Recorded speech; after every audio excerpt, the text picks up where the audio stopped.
In focus news में आपका स्वागत है। नजर डालते हैं आज की खबरों पर। अर्थव्यवस्था के आए अच्छे दिन। अप्रैल में जीएसटी कलेक्शन ने तोड़े पिछले सभी रिकॉर्ड।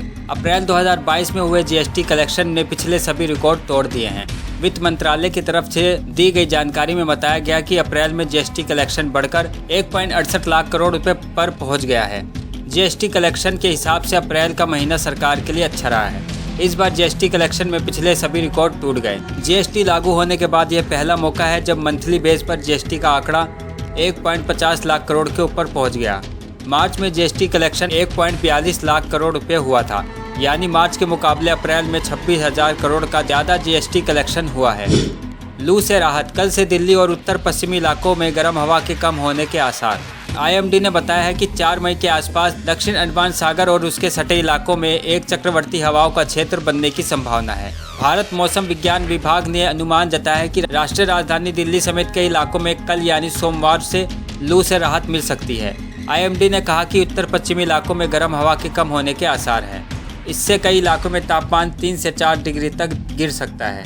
आईएमडी के मुताबिक हिमाचल प्रदेश, पंजाब, हरियाणा, चंडीगढ़, दिल्ली, दक्षिण यूपी, कच्छ और पूर्वी राजस्थान में लू का प्रकोप कम होगा और इस क्षेत्र में लोगों को गर्मी से राहत मिल सकेगी।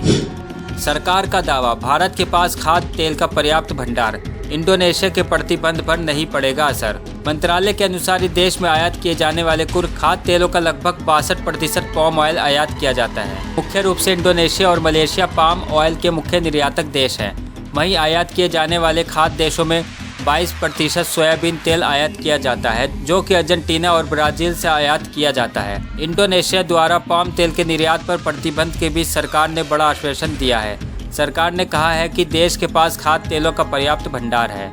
उपभोक्ता मामले के मंत्रालय ने कहा है कि देश में सभी खाद्य तेलों का मौजूदा स्टॉक लगभग 21 लाख मीट्रिक टन है, जबकि मई में 12 LMT खाद्य तेल की उपलब्धता और हो जाएगी।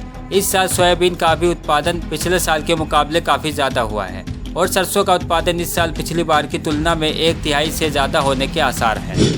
नौकरी का पहला दिन और फंदे पर लटकी मिली नर्स की लाश। उत्तर प्रदेश के उन्नाव जिले के बांगरमऊ से दिल दहला देने वाली खबर सामने आई है।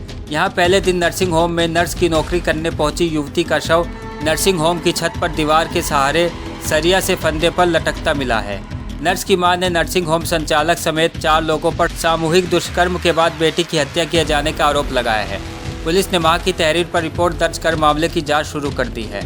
पुलिस को नर्स की पोस्टमार्टम रिपोर्ट आने का इंतजार है। आसीवन थाना क्षेत्र के एक गांव की 18 वर्षीय युवती इस नर्सिंग होम में शुक्रवार को पहले दिन नर्स की नौकरी करने गई थी।